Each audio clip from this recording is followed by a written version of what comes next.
I've seen the emotional pain that families go through when the massive financial investments they've made in fertility processes do not have the outcomes they seek. What if you could do more to improve your chances of fertility outcomes? What if you could do more just to improve your own fertility health? In today's episode, the three key questions we answer are: 1. How is poor sleep impactful on women and fertility?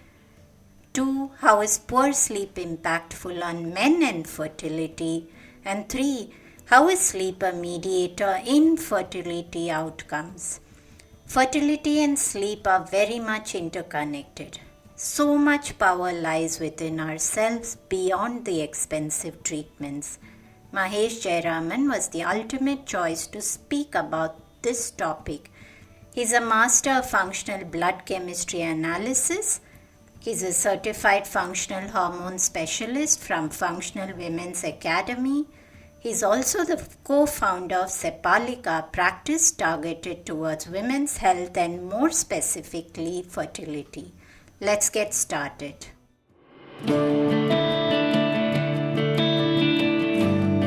Hey everyone, I'm Deepa, allied functional medicine practitioner, author and yogini, and you're listening to the Sleep Whisperer podcast, the only sleep podcast with conversations and meditations. I'm on a mission to share profoundly insightful sleep conversations with global visionaries that merge together functional medicine and ancient wisdom. Breathe in bliss through weekly guided meditations and let yourself enter the land of dreams.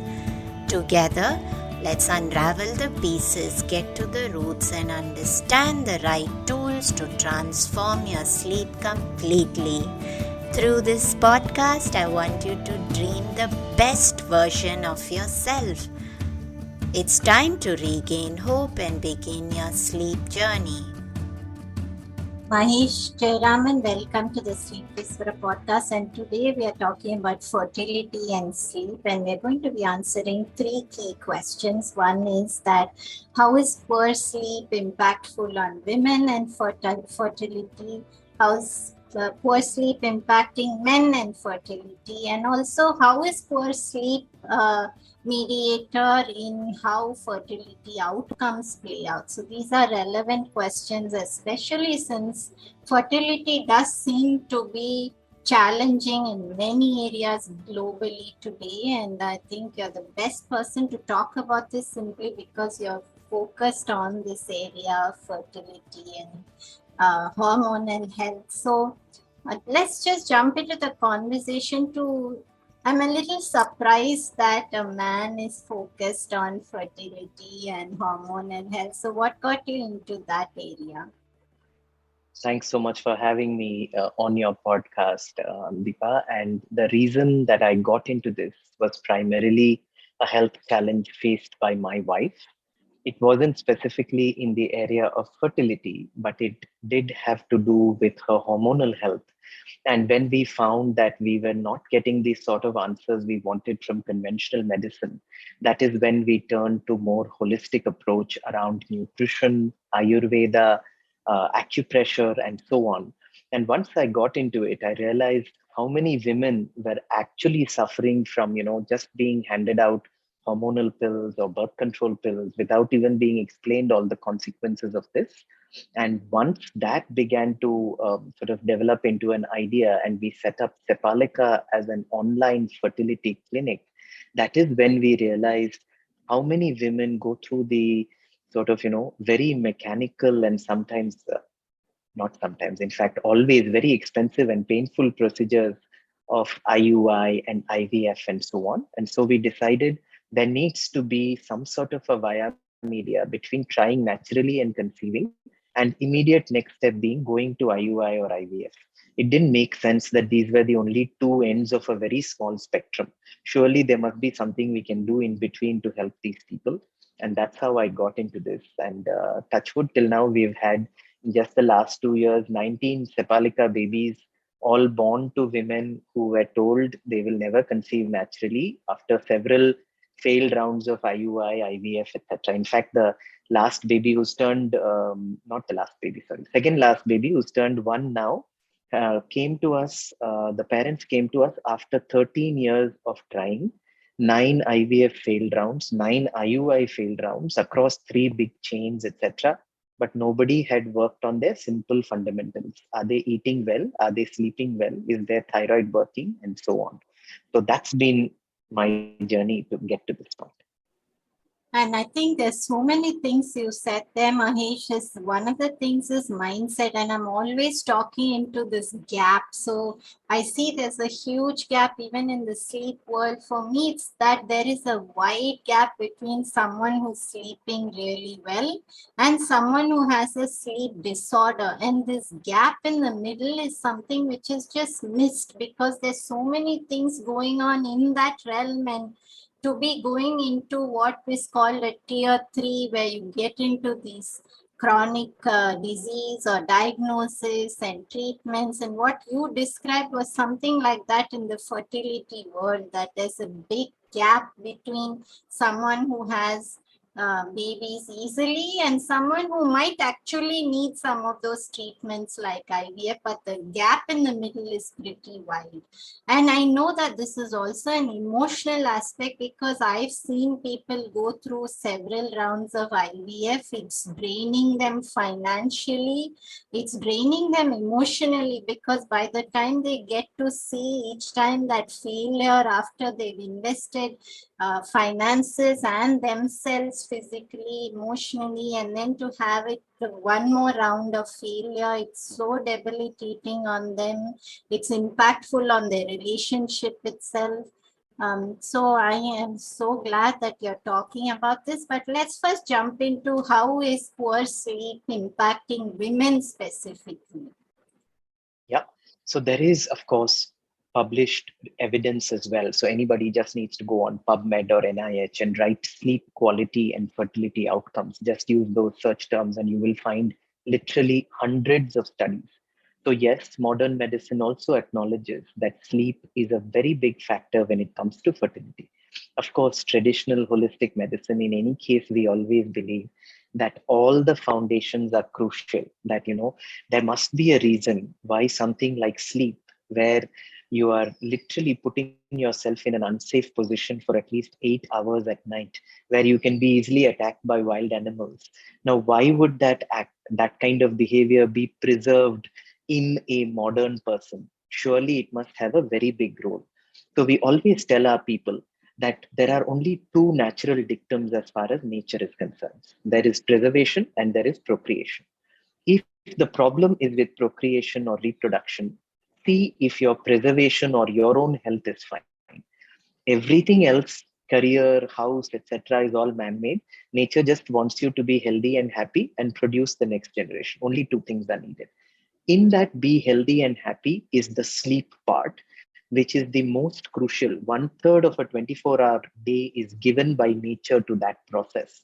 And when this is disturbed in women, we see at least 3 or 4 mechanisms of action or ways in which it impacts their reproductive health. And then, of course, there are all the studies that back it up that this is truly happening. Number one, which we call the hypothalamic pituitary axis, which means if you are losing sleep, the body begins to believe that you are somehow in some kind of a fight or flight state, that there is a danger to you. And therefore, your stress hormones like cortisol are produced in excess, and your sleep hormone melatonin, while it could be produced excessively initially just as a compensatory mechanism, eventually it begins to decline, because naturally nature wants you to be awake to fight any threat. So how is it going to allow you to sleep?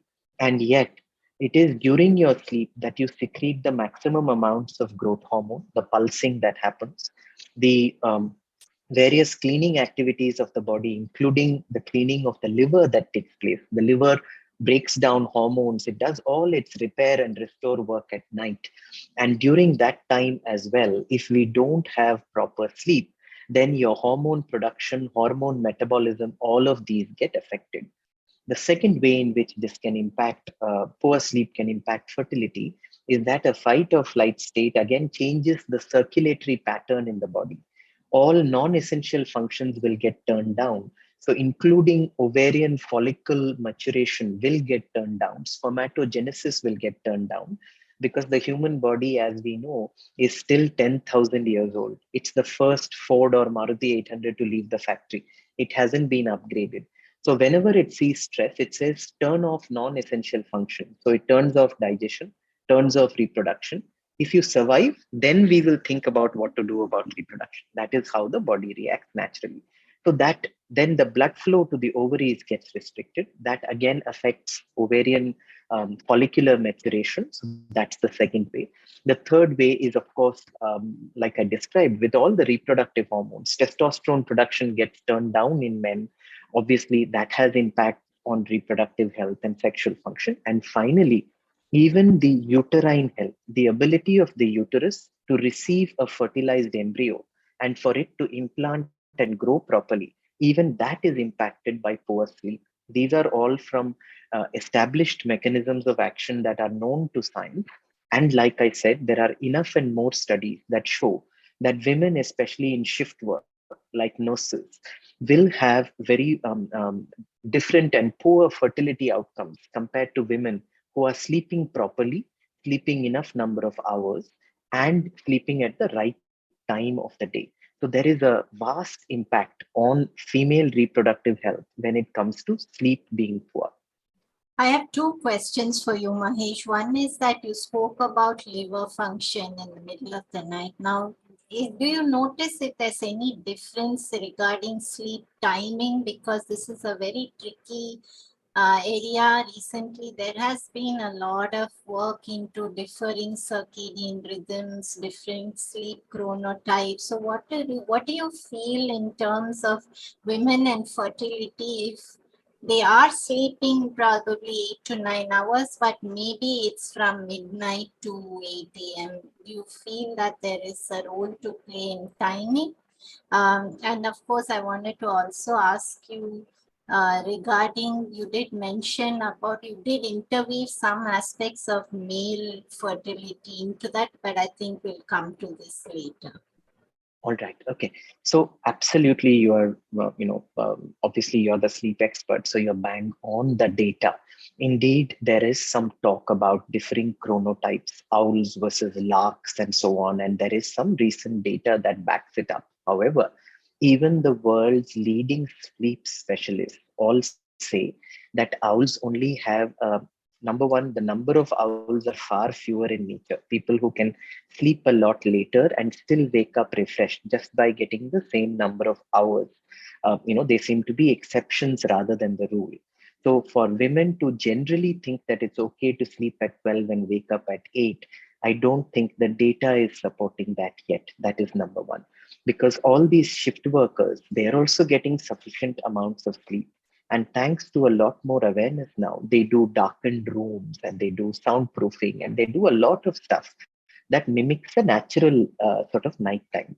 But the same science is also showing us that there are things which are not yet physically palpable to us or measurable to us that also affect the rhythms of your body. So the idea that the whole earth goes through a different rhythm at night, not just so, even gravity apparently changes mildly at the quantum level during nighttime versus morning time. The Schumann resonances, the quantum medicine that we are studying, all tells us there could be things other than light and sound, which we know how to measure, which change their rhythms at night. And your body, being part of nature, senses that. And therefore, all the circadian rhythm, the work of Dr. Panda and other such, leading people in the circadian rhythm sort of world, suggests that it is important that that 10 p.m. mark, those 2 hours between 10 p.m. and 12 a.m., do seem to make a substantial positive and negative difference, depending on whether you get to sleep or whether you don't. And so that becomes a crucial part of what we are seeing. So indeed, not just the 8 hours of sleep, but when those 8 hours happens, modern science is ratifying what Ayurveda and other ancient sciences have always said. And when you spoke about women and how it does impact their fertility, is there a way that the women can know how their fertility health is? Yes, indeed. So, one of the simplest things that we tell all women is, if you want an objective measure, right? First of all, we are all lost the ability to tune into our own bodies. Even when it comes to eating, we don't kind of listen to our bodies and eat when we are hungry. We eat by the clock.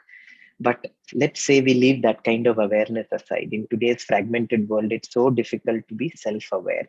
If we leave that aside and we want one single objective marker, is my fertility being affected by whatever it is that I'm doing?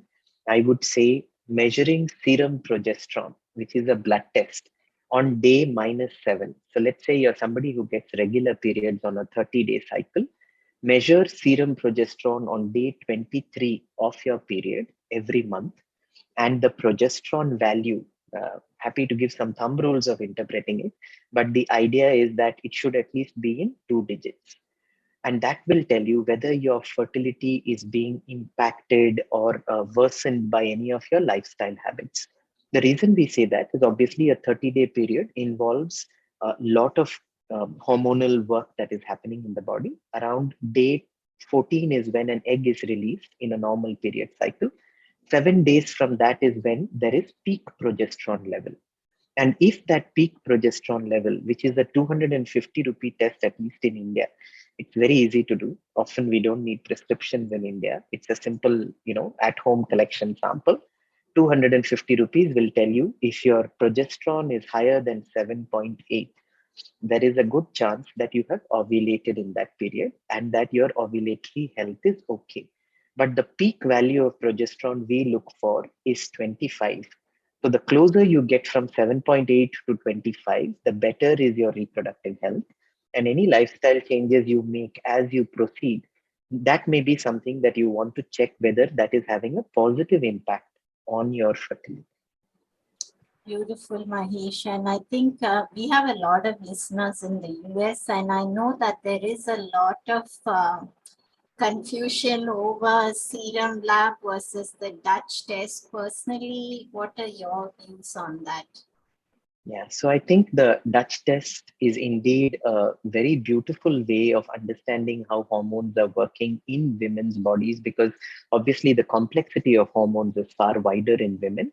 However, when Dutch obviously stands for dried urine test of comprehensive hormones. So it is a urinary sample and it is measuring metabolites or downstream breakdown of hormones. So yes, I do use it when we need it, but it is a rather expensive test and it therefore must be used when it is appropriate. So if we are going to, for example, give DHEA as a supplement to a lady who's facing low ovarian reserve issues and advanced maternal age suggests that she needs that help, since DHEA is a top hormone, something that is at the fountainhead of all the downstream hormones, you may want to observe, is the DHEA going towards the estradiol that you want it to go towards, the female hormone that helps ovulation, rather than go towards more DHT or dihydrotestosterone, which is a male hormone that can both hamper ovulation and produce cystic acne. So it's a very sort of, you should know why you're using it and how you're going to use it. That is number one. Secondly, I do like the Dutch Plus test for a morning cortisol awakening salivary response. So when you do the saliva testing as part of the Dutch test, then sleep you are able to judge very well. So if you are getting that awakening cortisol response within the first hour of waking up, is your cortisol starting low and literally ramping up to double within the first hour or so? That determines whether you're bounding out of bed full of beans to do the day's work, or you're dragging yourself with aches and pains in the first hour and can't open your eyes without coffee. So that kind of gives me a read of the entire sleep cycle that happened the previous night. But for fertility, I would say that serum progesterone is a far well established test. Let's jump into talking about men. You did sprinkle in a little bit when we were talking about women, but how is sleep impactful on male sexuality and fertility? Yeah, and absolutely. So, we get enough. So, we work with couples at Sepalika. We try to work with both sort of partners. And sleep has been shown in a very large Australian study, literally thousands of couples, 1,700 couples, if memory serves, where they, made sure that they had held for all other factors. So they adjusted for other factors, and they found that men who were consistently getting less than 6 hours of sleep had a huge drop in their sperm quality, as well as in the fertility, pregnancy outcomes of the couple per se. So, yes, spermatogenesis is again one of those rest and digest processes. The body is able to prioritize reproduction only when your own health and happiness is good. So, if you're not sleeping well, you're not rested well, you're in a fight or flight state, obviously the body is not going to want you to reproduce at that time. So it seems very commonsensical. However, it does help in the modern age to have a study that backs it up. So certainly spermatogenesis, there is a huge impact. Further, from my own clinical practice, I have found that even when men have normal sperm count, motility, and morphology, all three gross parameters are fine. If sleep is disturbed, often we get poor responses in the DNA fragmentation index, which means when you go beyond the gross parameters and see, is the sperm adequate in terms of its DNA structure? Is it going to lead to an embryo that has an aneuploidy of some sort? Is there going to be an embryo that is not healthy enough to become a healthy child? In such cases, a DNA fragmentation index test is done for men as well. So when we look at DNA quality of men who have poor sleep, and they fill that in the form, they tell us, I've always slept 5 hours, 6 hours, I use alcohol to fall asleep. Whenever we get that kind of a case history and we look at the DFI, there seems to be a correlation that we find in the clinic. So certainly it's affecting gross reproductive parameters as well as subtle reproductive parameters in men as well. And I know that we did talk about this whole aspect of the gap at the beginning. And when someone does require fertility treatments like IVF, I personally know so many people who've gone through so many rounds of it. How can does good sleep, does optimizing sleep support that process in terms of the outcome? And we did promise our listeners at the beginning that we would answer this question, which is very key because it can save them going through several rounds of these treatments. So how does sleep behave? And you just described. So I'm first of all, I'm appreciative that there is someone who's working in the space of fertility who's covering all these aspects, which I call non-negotiable. So how does that impact better outcome in fertility? Yeah. So absolutely. Again, I keep saying this, I tell people just use common sense. 1/3 of your life you spend sleeping, right? So surely it's going to have an impact on so many things.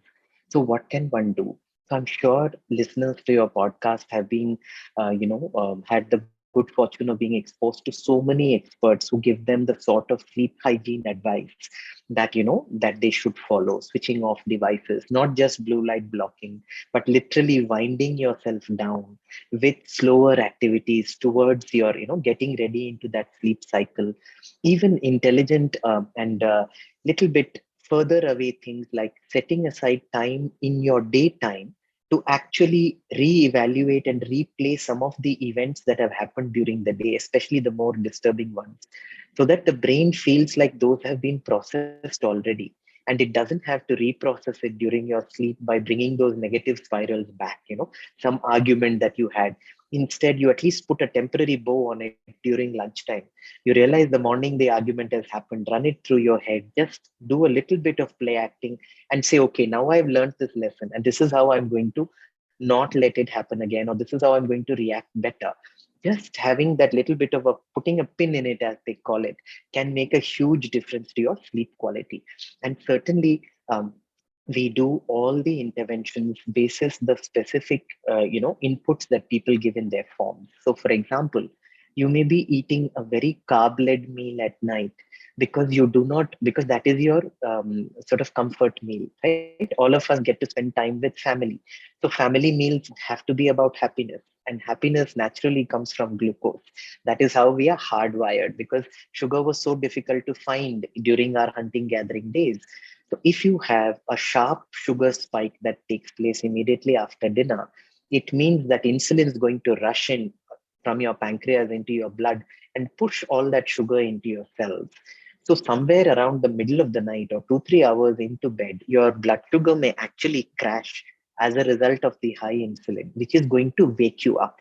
So now you have a cortisol response because the brain is telling your adrenals, hey, I want sugar to do all this fellow's dreamings and set his memories right. And yet this fellow has no sugar. So please go to the liver and pull out stored sugar and put it into the bloodstream.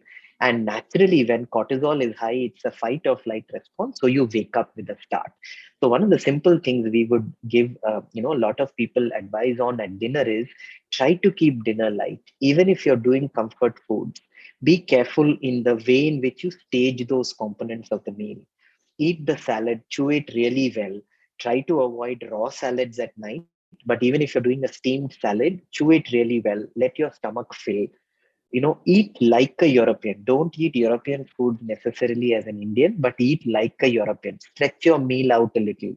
All of us, a lot of us middle class Indians are used to gobbling up our food because we were large families and the nicest things at a meal got quickly disappeared from the table, right? So don't gobble up your meals, eat it slowly, and you will find that your blood sugar is far more steady through the night, so you don't wake up. And if you don't wake up, your body is going to secrete the growth hormone, the melatonin, all the things that support fertility. This is one of the important things. Secondly, we tell people, if you do need some melatonin support, work with an expert. And yes, people come to us on a clock, as you can imagine, Deepa.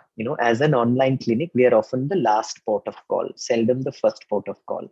People have gone through all kinds of treatments, not succeeded, then they come to us. So all our 19 babies are like that. They're all refractory cases.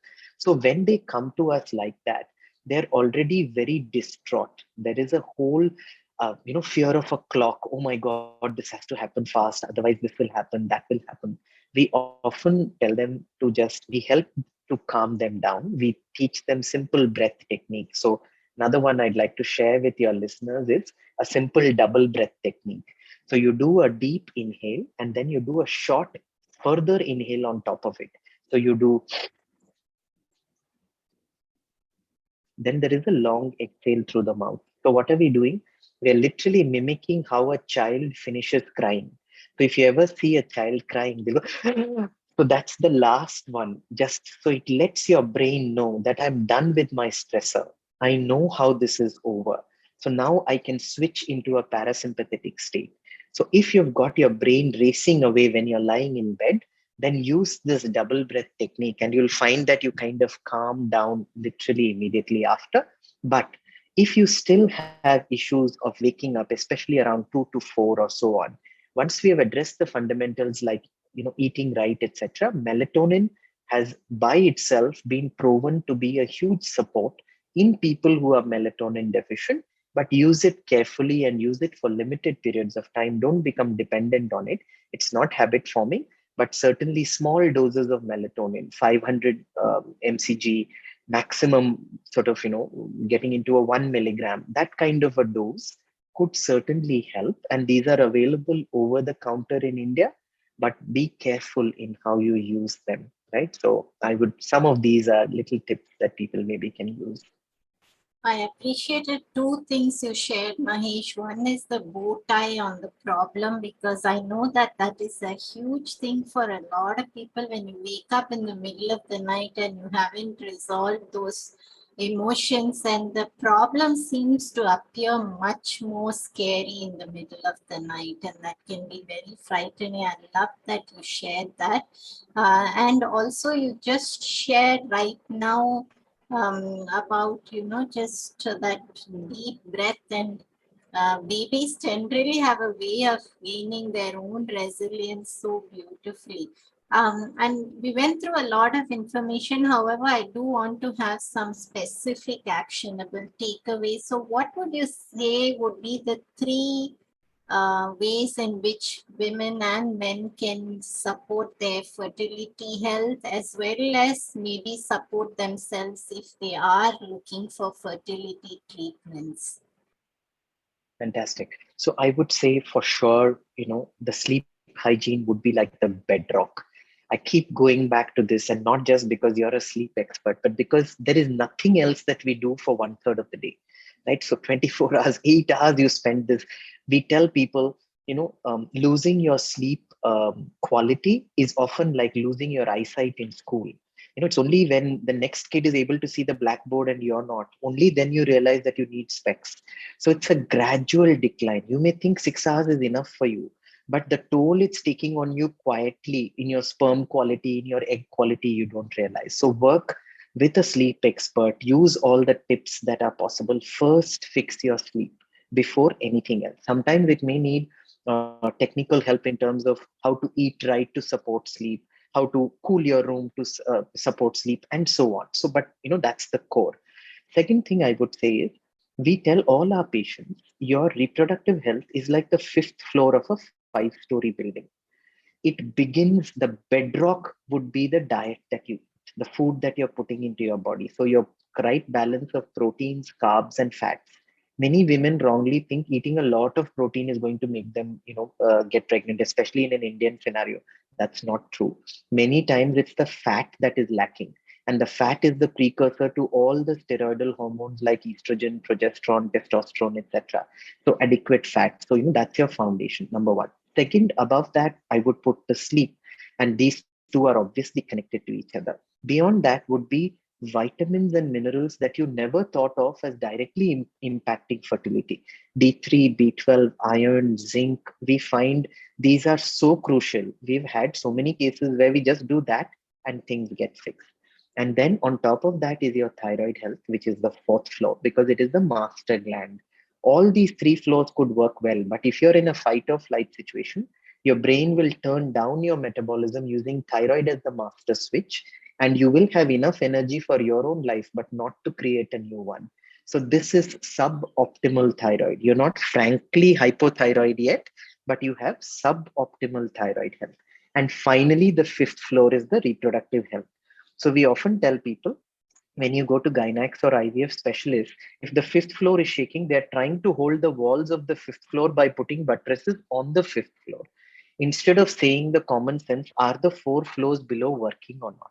If those are stable, if you're eating right, if your vitamins are fine, if you're sleeping right, your thyroid is fine, nature naturally wants you to reproduce. It has no other dictum for you.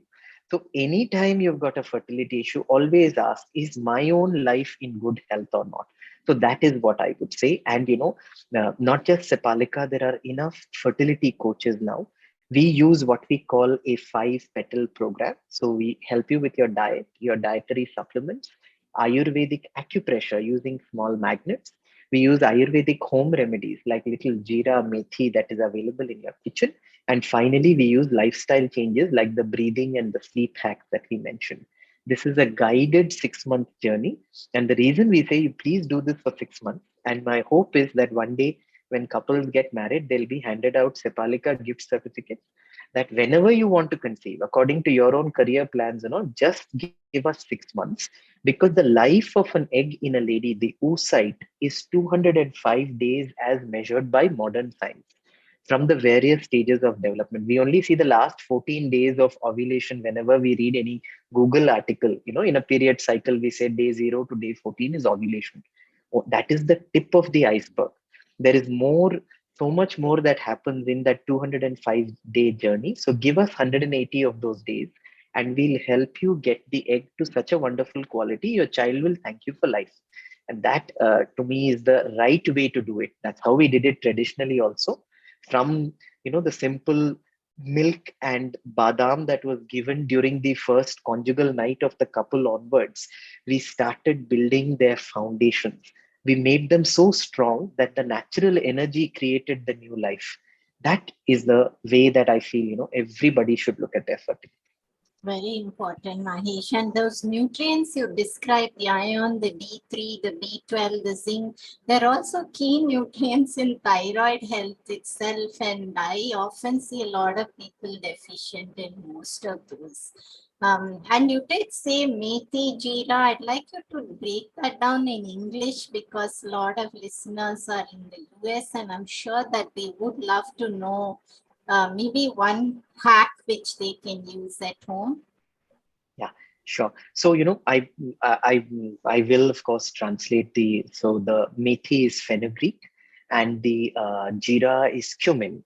So, but we leave those aside because those aren't the key ones. If I have to pick one, then I would pick nuts and seeds as your primary fertility vehicle, right? So from that little nut or seed is going to grow a giant tree or plant. So it has all the packed nutrients in it. So if the only thing is, obviously no tree wants to be eaten by you. So there is a way to process that nut and seed to ensure that it works right. So I'll just give the simple one that's easily also widely known, but let's remind people. So in the first half of your period, make sure that you do the flaxseed and the pumpkin. That is the flap, the easy way to remember. So day 0 to day 14, do the flap. 1 tablespoon each of flax seeds and pumpkin seeds, preferably soaked overnight to remove the anti-nutrients coated on it, mimicking spring as if it's rained on top of the seed. So it releases the nutrients and it's ready for processing. So do that in the first half. Second half, do Suzy, which is your sunflower seeds and sesame seeds. Again, process them in the same way. So flap in the first half, Suzy in the second half, 1 tablespoon of each. Your estrogen will be supported beautifully. Your progesterone will be supported beautifully. You'll get lots of proteins, amino acids through the seeds, and it's all going to help you. This is very simple. Do it at home. There's nobody for whom I can think of this being contraindicated unless you're allergic to nuts and seeds. That's the only thing. Yeah. And Mahesh, you did say day 0 to day 14. However, I must ask you, and we're almost out of time, but given that PCOS conditions like that are very much interlinked with poor fertility, and someone doesn't have a 30-day cycle, then what do they do? Yeah, so they still cycle in 15 days. Our primary program, which Sepalika started with, is a PCOD program, and we have treated close to about 650 women with this condition now. And our answer is always the same. So whenever you get your next period, start with the flap, do it for 15 days, then switch over to the Suzy, irrespective of whether the period comes or not. With this stimulation, automatically the body will come back into a regular cycle by itself. So anywhere in the middle, if you have to start without understanding what part of the cycle you're on, start with the flap. Perfect, Mahesh. Where can people go to find you and know about your work? So Sepalika is the name of the clinic. It's spelled Sepalika. It is the Sinhalese term for the night jasmine or the parijat flower. We wanted to have a symbol that showed that outward beauty comes as a result of inner health. And the night jasmine flower has beautiful anti-helminthic, antibacterial properties. And in many places in Sri Lanka, they still boil the flowers and use the decoction for fevers and for bacterial infections, etc. So go to sepalika.com. We've worked for nearly 3 years before even setting up the clinic, just putting together a wealth of information on blogs which are free, all written by experts. Be careful to make sure these are not just Google driven articles, but actually validated with all the research references. So please use any of those resources and feel free to write into us. You can write to us at thrive@sepalika.com, and we'll be happy to answer whatever questions you have. Beautiful. Thank you, Mahesh, for your time today. And maybe at some point we'll get a little deeper into male fertility. Thank you so much. Thanks for the opportunity, Deepa. Wish everybody vibrant health and well-being. Fertility is something that we all need to bring attention to. While this episode did go into how women and men can improve fertility outcomes, the truth is that we all need to reduce stress and improve our body's output of sex hormones. In times of high stress, our body uses excess cortisol in an attempt to protect us from those challenges. This depletes sex hormone production and can lead to mood fluctuations, anxiety, and depression.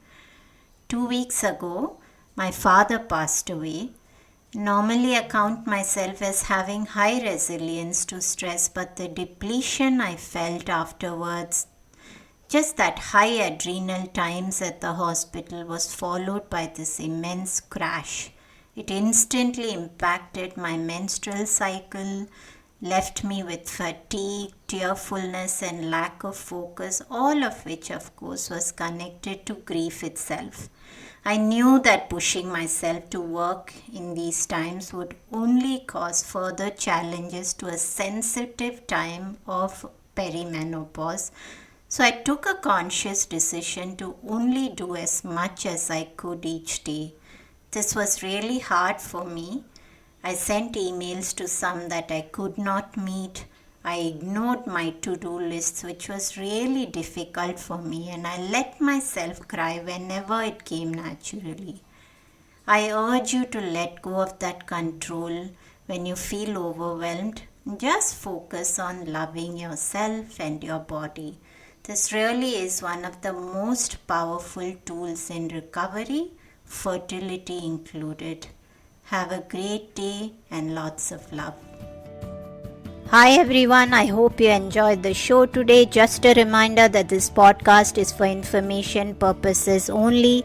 It is not a substitute for professional care by a doctor or otherwise qualified health professional. This information is provided on the understanding that it does not constitute medical or other professional advice or services. If you are looking for personal help on your health journey, do seek out a qualified professional. Please do make your own healthcare decisions based upon your research and in partnership with a qualified healthcare professional.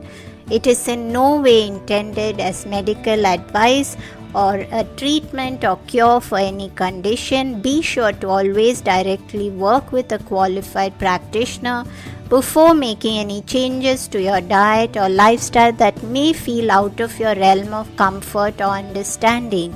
If you are looking for an allied functional medicine practitioner, do seek out more information on www.phytothrive.com. It is important that you have someone who is qualified and understands your health personally in order to provide adequate care, especially when it comes to chronic health conditions. Be sure to subscribe to the Sleep Whisperer podcast on your favorite podcast app to get each episode as soon as it launches.